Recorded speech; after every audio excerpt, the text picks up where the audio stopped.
Megan Khung would have turned 10 a few weeks ago if she was still alive today. Instead, last week we found out what happened in the lead up to her death. On the 23rd of October, a review panel set up by the Ministry of Social and Family Development released a report which showed how multiple agencies failed to protect her. Megan died on the 22nd of February in 2020 after a year of suffering horrific physical, mental, and emotional abuse by her mother and the woman's boyfriend. 5 years on, what do the panel's findings and recommendations tell us about accountability in the system, and what else can we do to better protect the most vulnerable among us? Now, if you've just joined this podcast live, welcome to the usual place. Now, on the podcast with me today, I have Soh Siew Fong, Director of Clinical Services at Pave Integrated Services. And Pave is a social service agency which helps survivors of violence in homes and interpersonal relationships, and also works with people who perpetrate abuse. All right, Siew Fong, hang tight. Let me introduce my colleague and senior social affairs correspondent from the Straits Times, Theresa Tan. Thank you for being here as well. And you've covered issues affecting families and young people and the vulnerable for more than 20 years now. So thank you both for coming on to talk about this. And I want to start with how Megan's case has shocked many people in Singapore, especially after the details of her abuse emerge. But Theresa, can you walk us through the key points of the case leading up to the panel review last week? Okay, so I think we know that Megan died in February 2020. But before that, I think Beyond Social Services, which ran the preschool that Megan attended, made several attempts to reach out for help. So I think in September 2019, they called the CPS, Child Protective Service, which is under the Ministry of Social and Family Development. And CPS has the statutory power to remove the child from the home to keep them safe. But the panel found that there were lapses by CPS. The officer didn't probe further to understand the case more, to assess the risk better. And then the officer also failed to log the call, which meant that her supervisors were not aware of the case and they could not have done something perhaps to change the situation. Then after that, I think beyond called Fei Yue, Heart at Fei Yue, which is what they call CPSC, Child Protection Specialist Center. Sorry, there are a lot of acronyms flying around. So I think if you look at it, CPS handles the most high-risk cases, the highest risk cases, and then CPSC handles a tier below that. I think low to moderate risk. But Heart at Fei Yue didn't take on the case, which the panel felt that they should have done so.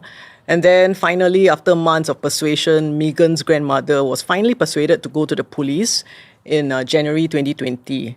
But there also, the police officer, I think the panel found that she tried to contact Megan's mother for about 2 weeks but failed.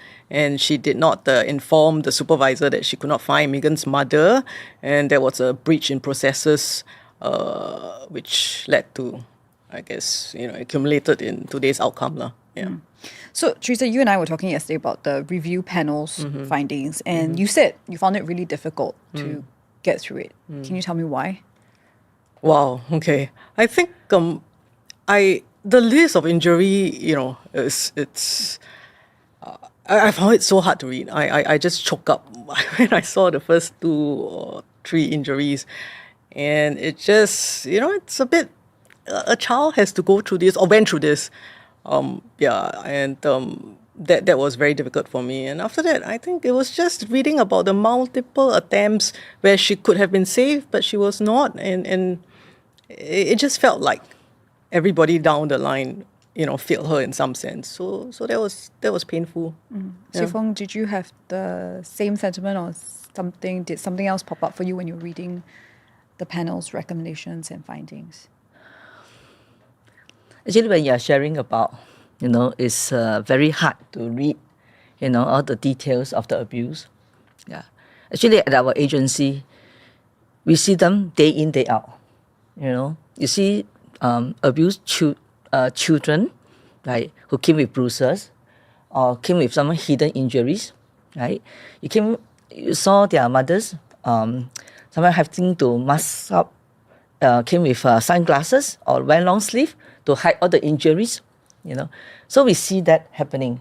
So at our agency, we constantly also worry because you're dealing with safety, you're dealing with life and death issues, right? So we are here to wanting to protect children, protect the vulnerable and families.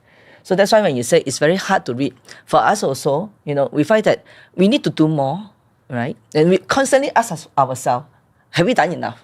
Are we doing enough to protect the ones that we set up to protect? Yeah. So I think the panel findings actually show up that there are still gaps or holes in the safety net, right? And it's a painful wake-up call and reality check for us also, right? Then the sector is here to reflect and take accountability. So we want to set it right again. Yeah, so that's how it's my sentiment. I think watching there was like a press conference of sorts where they kind of announced the panel findings, and it was stark for me to hear the minister apologize for Megan's case, because back in April, the MSF, Ministry of Social and Family Development, seemed in a way to have thrown Beyond Social Services under the bus, because what they said was that at that time was that the agency did not fully describe the severity of the injuries, and because of this, there were inadequate interventions by the relevant agencies. I mean, do you think there were other areas that you felt that the panel should have addressed perhaps in regard to this, or were you looking out for something else that they should have said? No, I thought it's quite a fair, a report, because I think what showed up really is all the detailed timeline, right? Which we didn't get in April, because... Yeah, sure. I would say that it's not just any agency. Yeah. Yes, at each point, maybe each one of us can do something differently. But maybe from the very start, even noticing the injuries, right? And how come it came across as excessive punishment? Yeah, and the concern was not noted. Yeah. So maybe from the very beginning, up to the point, of course, at different point, as you highlighted just now, including like child protection or different other agency in the end, perhaps we could have, maybe more could have been done at that point. Okay, so Beyond was the one who noted it as excessive physical punishment. Okay, and I want us to hold on to that because I think it's part of a larger conversation, but I want to stick with the report as well for now, because what's frustrating, other thing that was frustrating to me to read the report was that there were efforts made to escalate Megan's case, is what you said, Theresa. But it seemed like no one saw her case as urgent enough. And this was even after the Beyond Social Services community worker said that they had not seen Megan, they did not know her mother's address, and then they highlighted that there was a possibility of risky behavior by a parent, and in this case it was drugs, right? So why did the many helping hands approach fail in this case? Yeah. I mean, if you ask me, I don't think it's the many helping hands approach that failed. I think the key agencies involved in child protection, did not perhaps do their jobs effectively. I think if they did, I think the outcome might have been different. And I also like to take you up on the earlier question you mentioned. What did the report not address? I mean, I think there was one recommendation that the panel made to ensure that agencies in the child protection, what they call child protection case management agencies, are adequately resourced. But they did not address the staffing levels. They did not give numbers or any indication whether there's adequate staffing or not. And I think this area deserves a closer look. Because when we asked the MSF, they said that the number of cases each CPS officer handles has fallen. It used to be about one officer to about 40 cases, and now it's about one officer to 35 cases. And they also said that they've done various things to try to ease the workload on these CPS officers, such as getting, what they call support staff to do some ancillary tasks, and they are ramping up recruitment and retention efforts. But I think the question still remains, is one worker to 35 cases too high? I don't know. I mean, maybe Siew Fong, you can share your thoughts on that. But I think it's a no-brainer to ensure that, the workload is manageable so that each case gets the attention that it deserves. And also there's adequate supervision, which I feel is very important from the workers' supervisors and all that. Yeah. So, Siew Fong, do you think that? Yeah, but I also don't think it's as easy as just hiring more social workers, because I'm told that there is a shortfall of trained staff. train staff for the sector, and especially in child protection work. So I think on a larger picture, we really have to look at the pipeline of training. Are we training enough students to work as social service professionals in the protection field? And beyond training, what are our retention efforts to make sure that people don't get burnt out, people don't leave, that they stay in the field? So I think all these are larger issues that the government has to look into. I think you raised a point about supervision and caseload, right?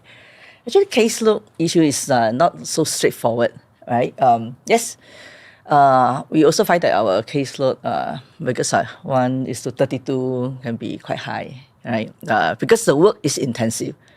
And the family that we're seeing, I think a lot of complexity also. Yeah. But of course, if you see one client that could be, so-called more straightforward, maybe one person who abused one survivor, then perhaps it's not less intensive. But if you also see families where they have multiple issues, and you also you need to address those issues as well, not only violence. Yeah, so it can be more complex. Yeah, and especially when there are like what we call toxic trio, like where there's violence, mental health, addiction issues, then it is even more challenging. It can take longer, right? And more intensive. Yeah, so that's why I think just now when you mentioned about supervision and training, I think this is something that we really believe in, right? Because we know that we want to support our colleagues. So at our agency, because we constantly worry, this could be something that could have happened to us also, Yeah, so we want to make sure that every colleague from, let's say a junior colleague, from the day that she pick up a call, right? Because that call can be make or break. Yeah. So how do you ask the right questions and be sensitized to the information, right? How to use a structured decision-making tool, for example, but yet not rule out that professional judgment, right? It cannot be just her holding this alone. So at the back, we have to actually give supervision, very tight supervision. And actually, honestly, not only for junior worker, like even for myself, I've been there since the beginning of Pave. Wow. Yeah. So, we still will need someone. We cannot always think that we have reached there, right? Yeah. So we'll jump in to say, I'm comfortable about this. Let's consult. Let's discuss.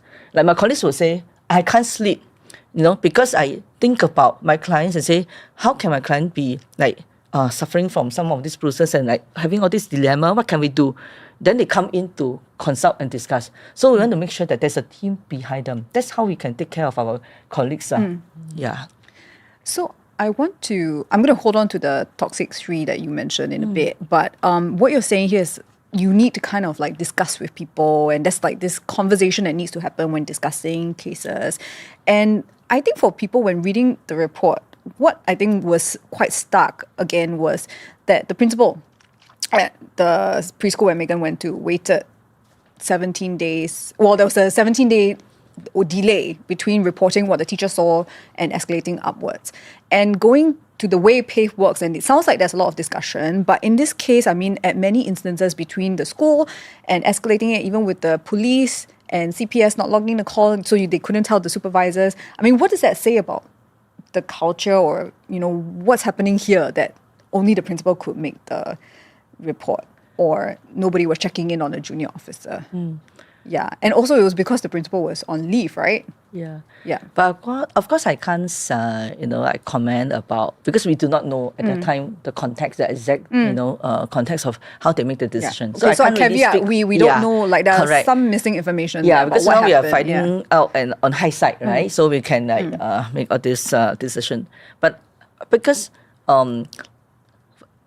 we have always been reminded, because we believe in this work, we come into the profession, especially for child protection work, we're always reminded that the child should be at the center of our intervention, right? We can be working with the parents, or any caregivers, significant others, but we always have to listen to the voice of the child, right? So if there is a sense of urgency, like this worrying that you're already, let's say, seeing the signs, so even if the person who is supposed to be, let's say, doing the reporting, it's not there, right? So can we reach out to another layer?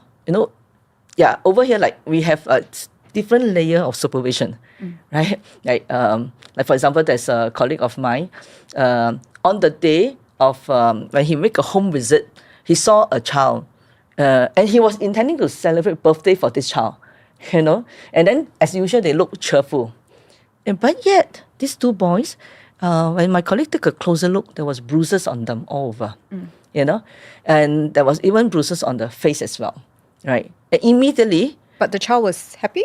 yeah, look happy. Okay. Because I remember reading in the report, it says that the child seems fine, right? Yeah. But sometimes children are like that. They're very resilient, right? And they look happy, but you saw all these bruises. Yeah. And can we just turn a blind eye to this?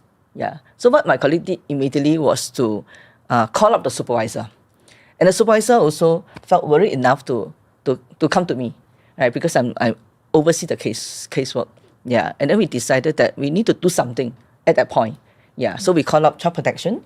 Yeah. And immediately the children were brought to hospital, right, for checkup. And the child protection officer also came by immediately to make sure there's also safety plan. So in the end, we can work with the parents to look at immediate safety plan. Yeah. So I think sometimes, these are the things that we need to set in place, right? So that our colleague know that there will always be someone there to have their back. Yeah. Do you think it should be a case of being more cautious than necessary? Like if you're not sure, and it's not just about social work, it's like, am I the neighbor? Am I the teacher? Am I like someone who sees a kid in public with like welts and bruises? Should I be extra cautious and just tell someone anyway? Like, hey, maybe you want to check in on this. Yeah. Is that what it is? We will say that always err on the side of caution, right? Yeah. And if you say that, if you feel uneasy, like my colleague would say, right, I can't sleep for days. Yeah. And so why can't we do something? Yeah. But yet, I also know, why do I say this is because we have seen, people who call up, it could be really like what you say just now, a neighbor or a friend or a family member who are very concerned. So they call up and say, I'm not sure whether I should be talking about this. I'm not sure whether this is abuse. Can I talk it through with you? That's about it, right? Call up when you actually just want to talk to someone and perhaps then be given the right information to make an informed decision.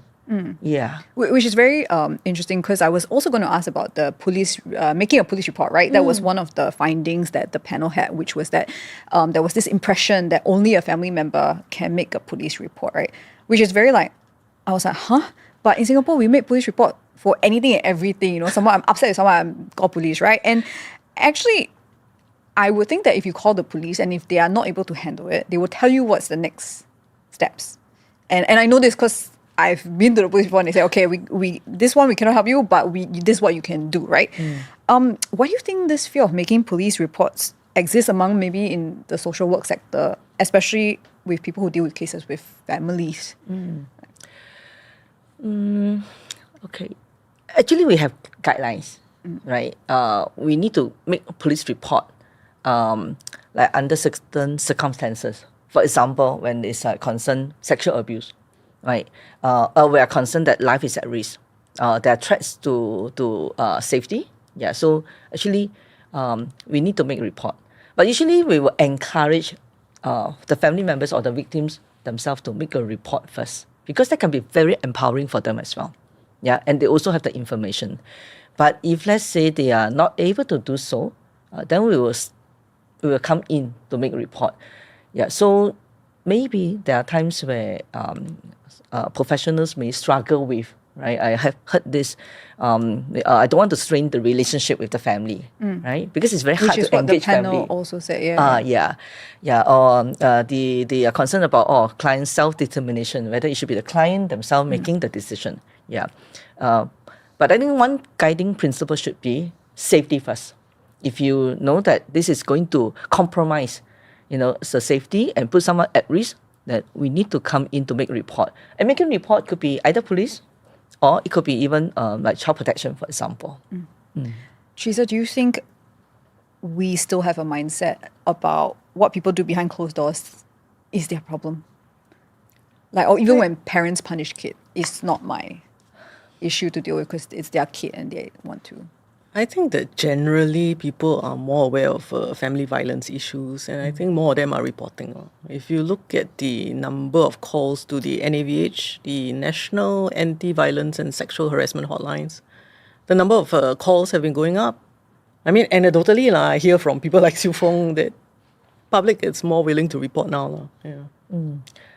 Because it exists that the significant portion of people feel that they are not comfortable to intervene or do something. But I think that mindset is also slowly changing, I feel. Yeah. Siew Fong, do you want to...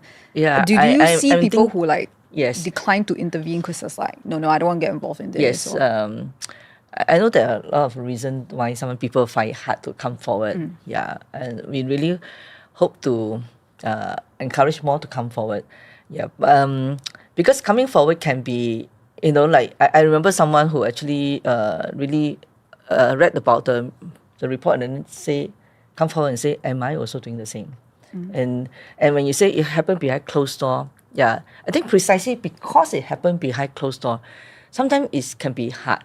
Yeah, and we know there are people who are struggling, right? Especially when you mentioned the three, so that was addiction, mental health, and violence. Violence. So that's, yeah. do you call it the three? Toxic trio. Toxic trio. Yeah. Okay. So that can make it even more complex and challenging. How often do you find cases with the toxic trio? Actually, quite often. Okay. I mean, but that's why at our agency we also have a multidisciplinary team, to come in together for us to present and consult for some of these more complex cases. Yeah, because I think just now you talk about I mean, we may have that blind spot, right? For us, actually, very important to have assessment all the time, right? Because it's ongoing. The risk can be escalating anytime. Dynamics of the risk is such that we need to be on our toe. Yeah. But at the same time, we may miss out some important parts. That's why having a multidisciplinary team coming together to join the dots, and then look at what are some of the protective factors, the risk factors, right? And what can we do together, right? Or do we need to call in any relevant authorities, for example, right? So that is where we actually can work together. So the multi-hand approach still work. It can still work.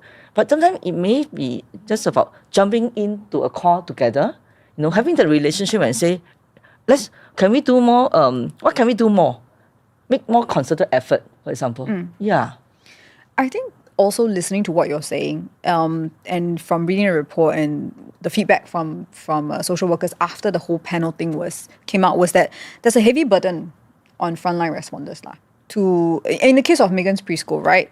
You call, you chase, you follow up, you try to do what you can, but in the end there was a lot of roadblocks along the way. And I mean, some of the feedback is like we need to improve it, which is what you said earlier. I want to go back to that and ask, what is how big of an issue is this in terms of how do we attract more people to kind of come into the sector, especially after hearing a case like Megan, and is not the only case we've heard in the last couple of years. Like, how do you attract someone to do this job? It's also not a job per se. It's like a huge calling because you're taking care of very vulnerable people, right? Yeah. So what do you think about the sector in a sense, and how do we attract more people to become a social worker? You also mentioned this just now, right, about training new workers and then how do we attract new workers. Yeah. I really think that it take a lot to come into the profession. Yeah.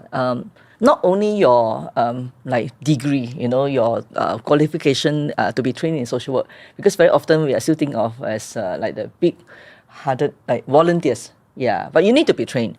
And in the child protection work, you also need to specialize in the training, the family violence kind of training, right? Child protection work is very important. So it takes a lot of courage to come into the profession, especially from the report, you can see that there are actually family members who may do things that really hurt, that can come across as very brutal, like in the case of Megan, right? it also then call for, more of us to come in to say, I want to be able to speak up for children who could not have a voice for themselves, right? And we want to be able to come in and say, we still want to do something that can right the injustice, right? And how do you actually come in to say that I can still come in and stand up to the parent, for example, who can be crying to you, scolding you, threatening you, right? When you come in to say, you have done something wrong, you have crossed the line. This is what we call abuse, right?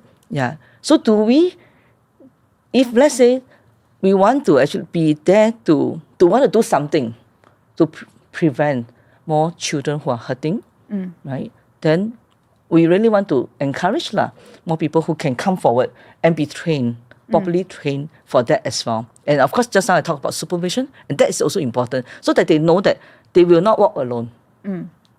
Theresa, do you think caseload is a very big issue? Or what did it play a part in Megan Khung's case?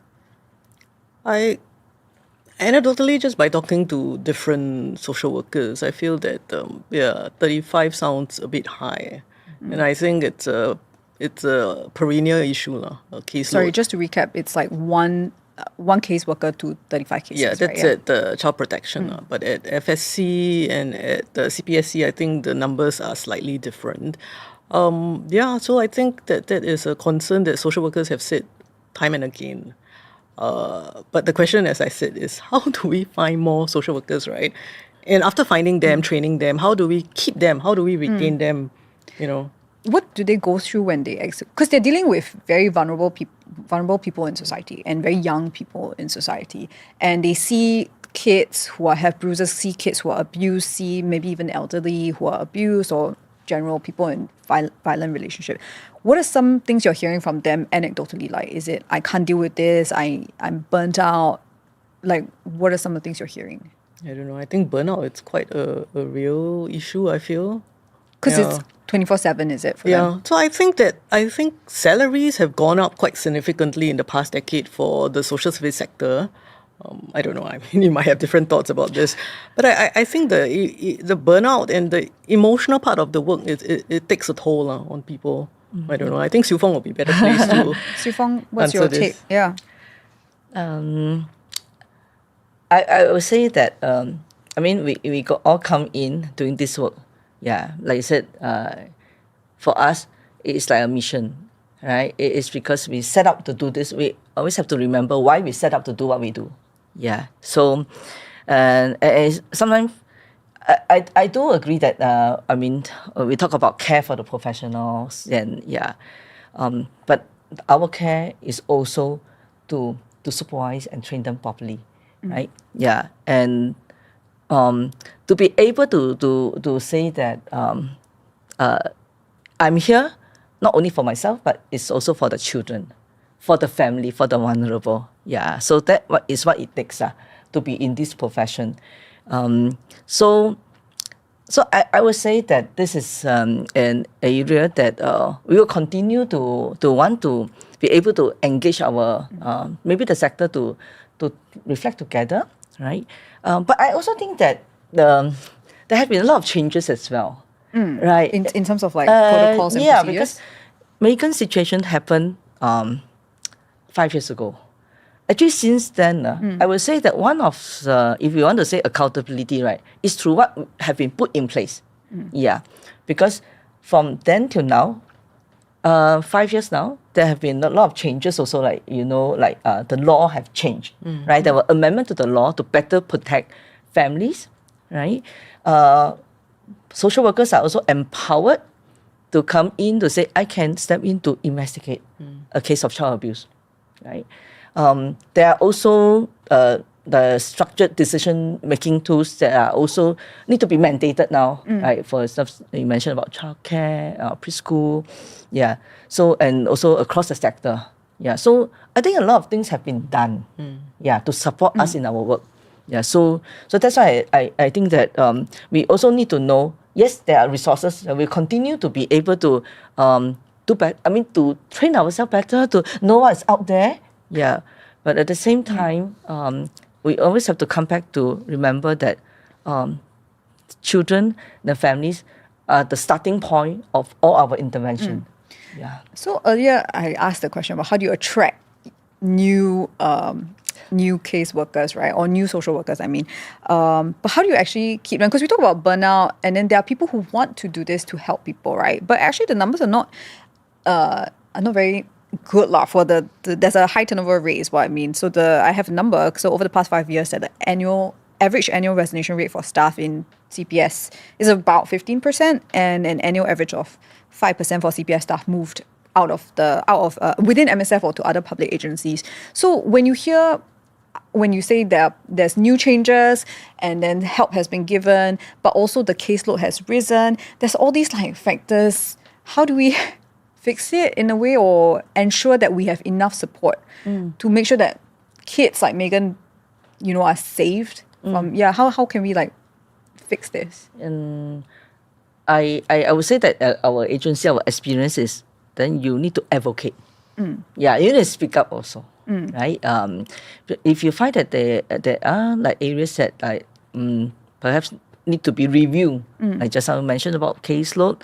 Yeah, I mean this is something that we always believe that there's a channel. It's like if social workers cannot advocate for yourself, then how do you advocate for your clients, right? So, but because we also believe a lot in relationship, in partnership, right? Because we know that people are in this sector because they want to do things right. Yeah, so we can continue to have engagement and conversation with them, right, around some of these issues or maybe even gaps, right? These are gaps, right? And we can be improved upon. That's why just like you mentioned, even like you say the pay, you say about, the different workload that can be taken off.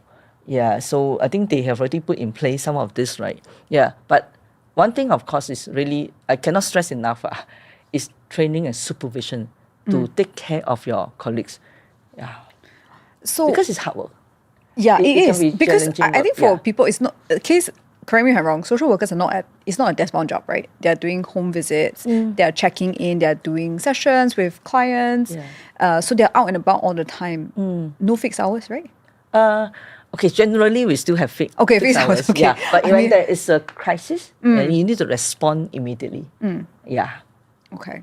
So I want to move on to another stat, which is, besides Megan, there have been at least 7 other cases of fatal child abuse that have happened in the last 10 years, right? And these days, we often read about children who are sexually abused. I mean, just as Megan's case came out, there was another 2 cases one in a preschool that happened, right? And in 2023, there were 2,787 new child abuse cases of low to moderate risk and 2,011 of new high-risk cases, right? Why?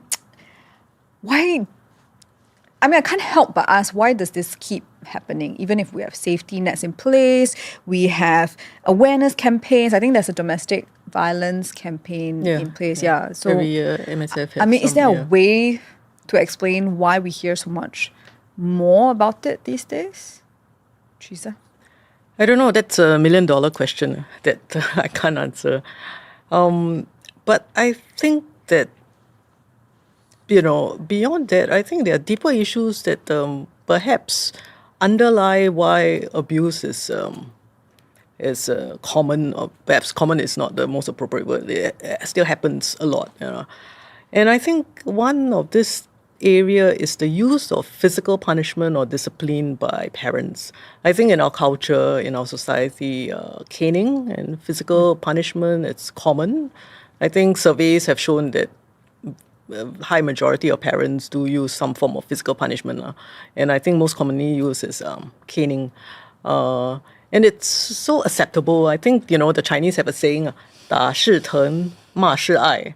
I translate for you. It means if I hit you, means I love you. If I scold you, means I love you. So basically anything you kena means I love you.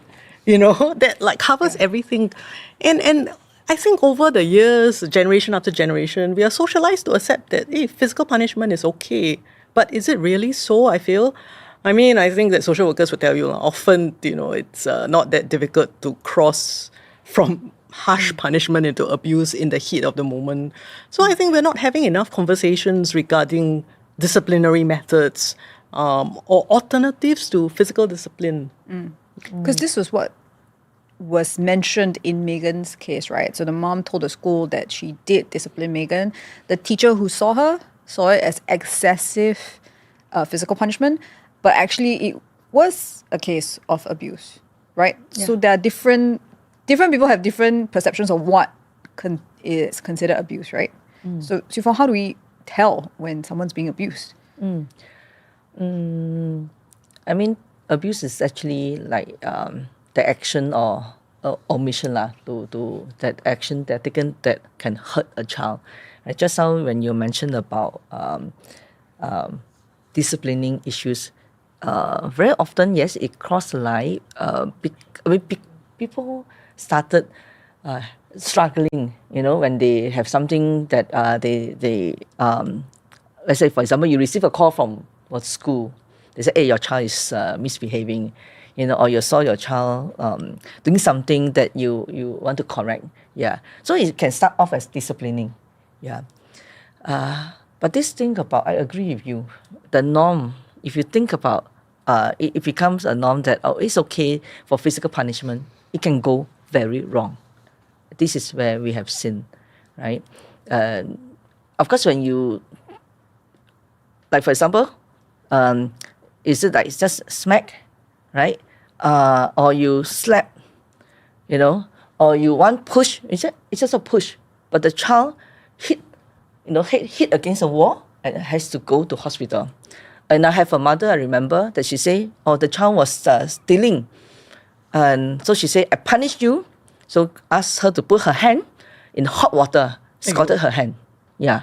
So in the name of punishment, disciplining, it can go very wrong. And in the heat of moment, right, you say, when you cane the child very badly, right, it can, like just now I mentioned, like even across the face. But then the parents can say, because he jumped, you hide. And then in the end, you got the cane mark on your face as well. Right? So it can go very wrong. That's why we wanted to, that's why we want to say that, right? But their parents, I mean, this is an area that we want to, I know that parenting cannot, it's not easy, right? So they really struggle. But we also have come across those who, they are punitive in their actions, but they're willing to help, willing to change, right? They're willing to come forward and explore different ways, right? Of maybe disciplining their child, right? So, but this is a whole topic of its own lah. I won't go into that today. So what you're saying is that parents actually realize that, I need some intervention in the way I discipline my child. Yes, yeah, that can be alternative. And they volunteer this information? Yeah. Because? Yeah. Because they also feel remorseful. I really have someone who told me that, hey, I do this, I don't know whether, am I abusing my child? Because I saw that my child looks so smart, but how come each time when she's doing her schoolwork, she seems not to be able to get it? Yeah. And actually, she called up to us because I have to beat her every time she does her homework, right? Mm-hmm. Yeah, because I cannot believe that, I think she's doing it on purpose, right? So that is but she frustrated. But her intention is really wanted to help her child, right? So, but when we point out that this could have been excessive, right? Have to be careful. Maybe you can bring your child for assessment. Is there something else that could be for the child to be now having difficulty with the schoolwork when the child looks so smart, right? Yeah. So in the end, found out that the child may have dyslexia.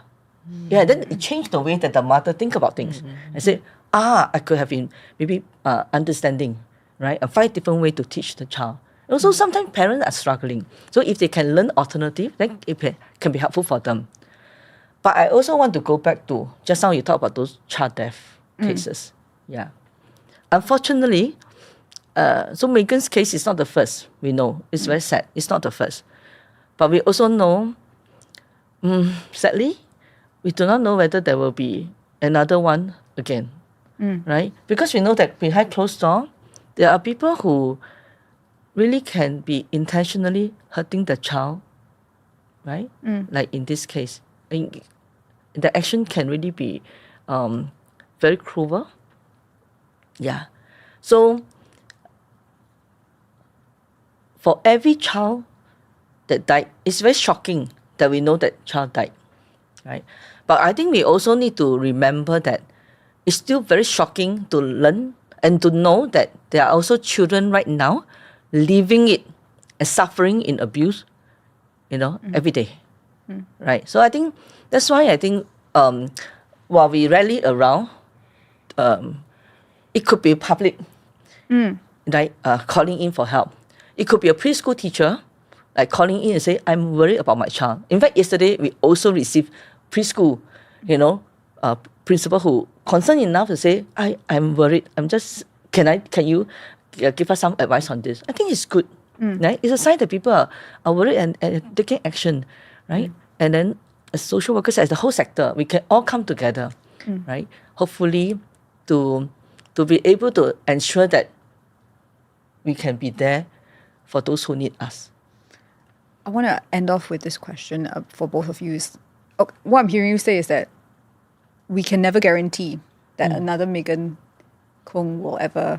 We can't say never, right? But what can we do to make sure we can mitigate the factors, right? And I want to ask, as a society, how does this whole case change the way we see parenting, we see the vulnerable? I mean, Theresa, your thoughts on how this case is in the minds of a lot of people right now? I think that most people are understandably shocked and saddened by what they have learned or read. The impact of this case, I hope is that there will be, better or stronger processes to prevent a repeat of such a tragedy. But beyond that, I also think that we need also a mindset change of sorts.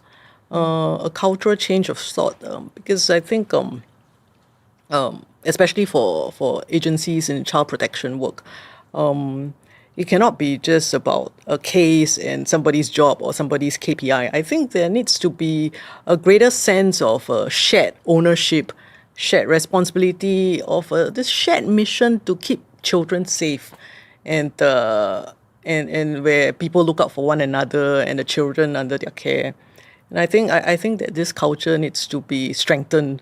How to do it, I don't know. But I just at the top of my head, I feel that ABCs have to be looked at. I coined this lah. Okay. So basically, I feel that in many areas we have to check our assumptions, our blind spots, and our concerns. As Siew Fong said, right? I mean, assumptions could be really dangerous in child protection work because, like as you pointed out, you can't even fathom how some people can intentionally hurt their children, So those assumptions must be checked out, and blind spots. I don't think I have to explain that, and also concerns must be heard and addressed, and especially if there are differing views on how to handle the case. I think which came up in Megan's case. So those must have be given the space and attention to address all those. So I think it's also calls for a cultural change in the way agencies are managed as well. Yeah. Maybe to add on to this, because I can see that there's a lot of public attention and maybe a lot of anger and sadness. Yeah. And I think understandably yes, and I think so. And I think yes. And I think this is in a way it's just a good sign for us, because it doesn't mean that if we are complacent, if we think that things can just let it be. No, that's why a mindset change, because it's like how. So if we garner this energy, because anger can also get us to say, can we do something constructive about this, right? And that's how Pave started, right? It started because of the anger, that my boss had about how can children suffer like this? How can women or any vulnerable family members suffer like this? And also we also look at, there are person who hurt. They also want to be supported and they also need help as well. Yes. Right? That's why we turn all this anger and sadness into something constructive to say, we want to come together and do something about it. And I think because I read about this public interest about this, and I'm glad that people are there wanting to do something. So we can be the eyes, in the community for each other. We can be the lifeline, for the vulnerable out there. Yeah. So thanks for also having this podcast today, to be talking something about this topic that is so close to heart. Yeah.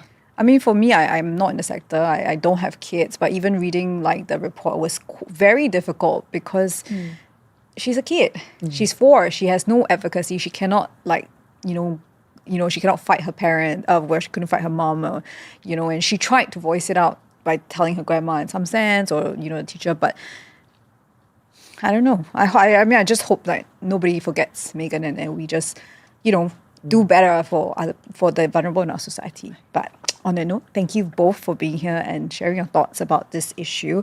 And that's it from The Usual Place today.